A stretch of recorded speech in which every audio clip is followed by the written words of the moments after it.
Nous sommes toujours au Salon du Livre à Montbron pour le premier Salon du Livre et j'ai l'honneur et le plaisir de recevoir Catherine Poulain. Bonjour Catherine, Bonjour.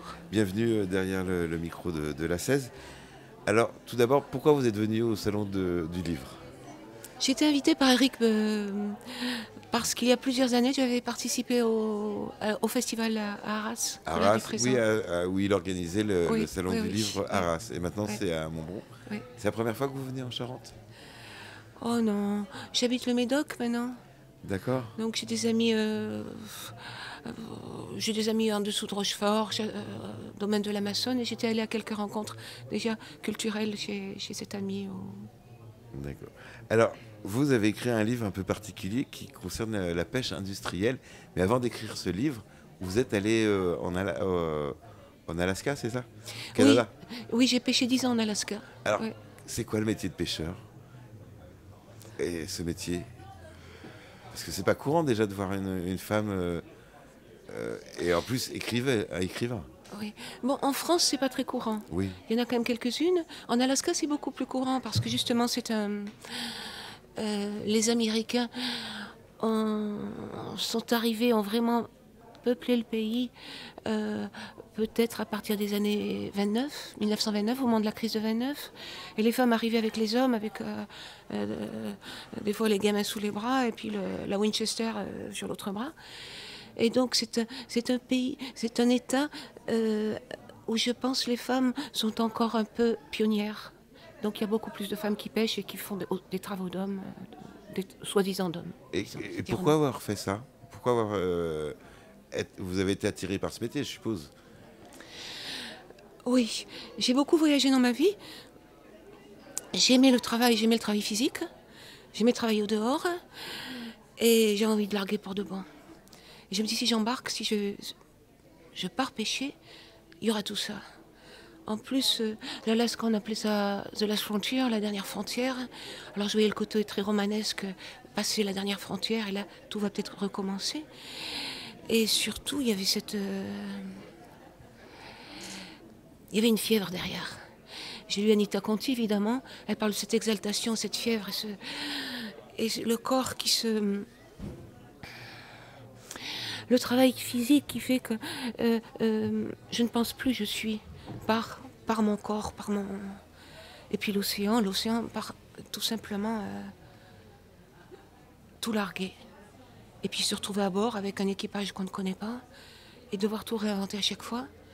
Et puis devoir... Il n'y a plus de sécurité. On ne peut plus se réfugier dans aucune... on ne peut plus se cacher. C'était une liberté, c'est ça?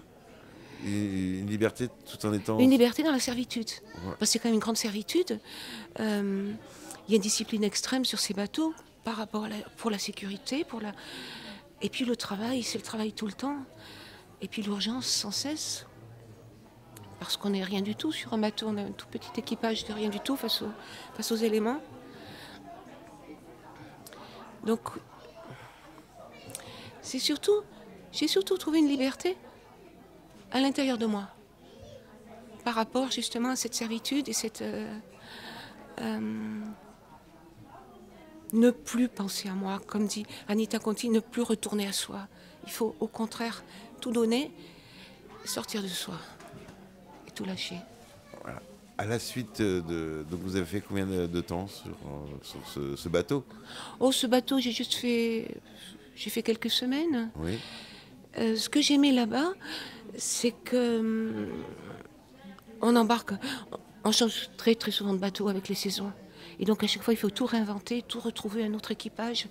Et c'est un renouveau sans arrêt. Une nouvelle Une peur expérience. aussi sans Une arrêt. peur. Oui. Alors, à la suite de ça, vous avez écrit votre livre. C'était prévu ou pas? Ou c'est venu par la suite? J'ai toujours beaucoup écrit. Oui. J'ai beaucoup voyagé auparavant, donc j'écrivais dans mes voyages. Et en Alaska, j'écrivais aussi parce que je me disais, il ne faut pas que j'oublie ça, c'est trop. Je suis dans un livre, je suis enfin dans le vrai livre, où tout est intense, où tout est... il y a... et donc j'avais tous ces manuscrits, toutes ces notes. Et il m'a été donné la chance, plus tard, lorsque j'ai été expulsée, que j'étais en France, j'étais devenue bergère transhumante, il m'a donné la chance d'avoir un contrat pour faire un livre chez Olivier Cohen. Et je me suis dit, par quoi je vais commencer? Je vais commencer par ce qui pour moi est le plus important, et le commencement de tout, c'est le commencement de la pêche. Le Grand Marin. Le Grand Marin. Voilà. Oui. Donc c'est un livre qui est sorti il y a quelques années, déjà 2016. Oui. Oui. Voilà. Vous l'avez écrit naturellement. Comment ça s'est fait? Vous vous êtes redocumenté? Parce que ça parle de la pêche industrielle. C'est pas tout à fait industriel, parce que ce sont pas des... Oui, c'est quand même industriel, mais ce sont des petits bateaux. Ce ne sont pas les gros bateaux usines. Ah, vous n'avez pas fait les bateaux usines? Non, jamais. Les petits C'est pêcheurs. vraiment des petits équipages et tout le monde fait tout sur le pont. Oui, 4-5 personnes, c'est ça? On était même parfois que 2, quoi. Ah, Moi oui. et le capitaine, quand c'est la pêche à la traîne. On était jusqu'à 6 le maximum, donc c'est vraiment... Ah oui, pêche semi-industrielle, c'est la pêche pour la communauté. Pêche commerciale, ouais, on dit. Oui, on commerciale. appelle ça, oui. En général, le pêcheur, c'est souvent commercial. Et oui, Même quand c'est pour lui et sa famille, il vend également à ses voisins. Oui. Quel rapport aux animaux entretenez-vous? Justement, aujourd'hui, on parle beaucoup de véganisme, de cruauté animale, mais il faut bien se nourrir. La pêche, c'est quelque chose qui existe depuis des lustres. Alors dans mon livre, au début, il y a une grande scène, c'est la première scène de tuerie. Et c'est donc Lily, c'est donc moi, qui découvre, qui veut devenir un grand pêcheur, mais qui veut surtout embarquer et vivre sur l'océan avec ses hommes dans cette espèce de fièvre et d'unité parfois, et qui découvre donc la tuerie. Et ça c'est terrible. Oui, parce que c'est une prise de conscience. Et puis, le travail est tellement dur. C'est extrêmement dangereux. J'ai perdu beaucoup de mes amis en mer. Ce sont des petits bateaux, donc ce ne sont pas des bateaux usines, donc ce sont des petites pêches. Les quotas sont drastiques. La nature est tellement sauvage en face de nous. Les poissons aussi, entre eux, les lions de mer, personne ne fait de cadeau à personne. Et tout d'un coup, on se sent très petit. Je me suis dit, en fait, on fait partie d'une chaîne tant que ce n'est pas trop grand. Tant qu'on n'est pas dans la destruction, on nourrit. On nourrit en fait d'autres... on nourrit des gens de la planète. Mais j'ai pensé tout le temps. Toutes ces années de pêche, je pensais en même temps, je pensais à la tuerie.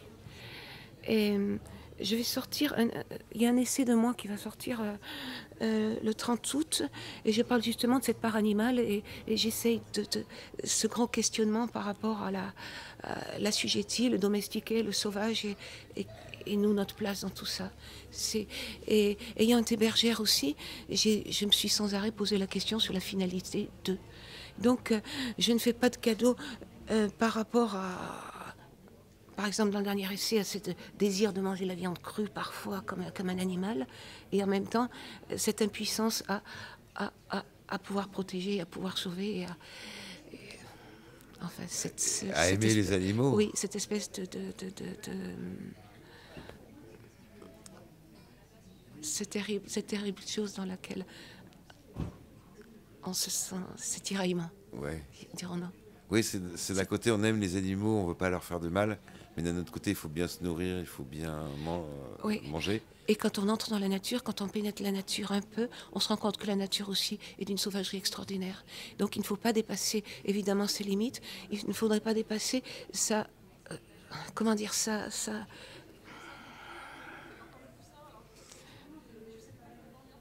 son échelle. Oui.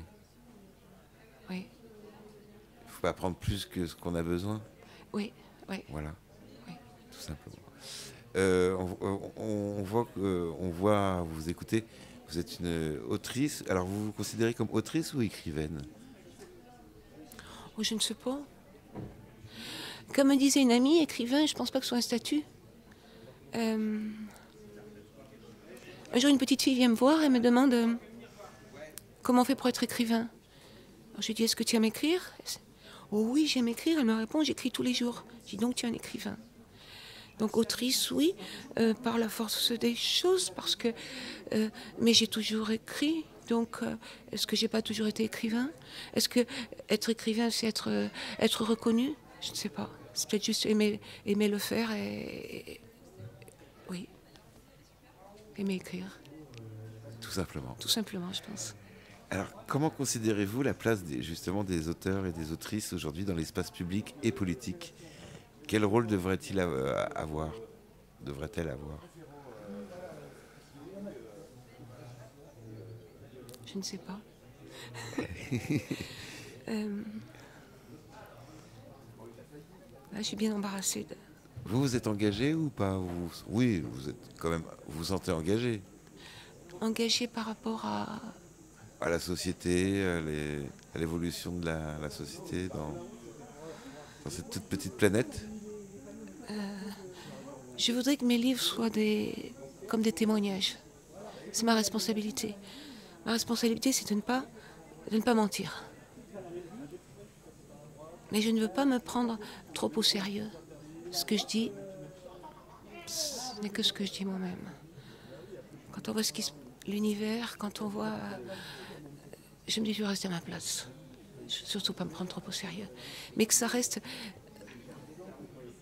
Ne pas mentir. Voilà. Vous écrire, c'est ne pas mentir. Ne pas mentir et... tenter de parler de l'humanité, parler des animaux aussi, parler du vivant, parler des sans-voix, parler des sans-noms, du silence des bêtes, du silence des humains, du silence des... Puis après, mais c'est difficile, donc faire vraiment mon possible pour... Après, je ne sais pas, ça ne m'appartient pas. Très bien.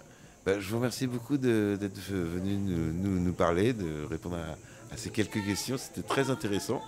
On peut vous retrouver sur les réseaux sociaux, on peut vous trouver en bibliothèque, certainement à celle de Montbron, il y aura votre livre disponible, vos livres Oui, disponibles. En bibliothèque, oui, ou en librairie. Les livres seront là, oui, oui. Vos livres seront là. Oui. Et ben, vous souhaite un très bon dimanche et merci beaucoup d'être venu. Je vous remercie. À très bientôt.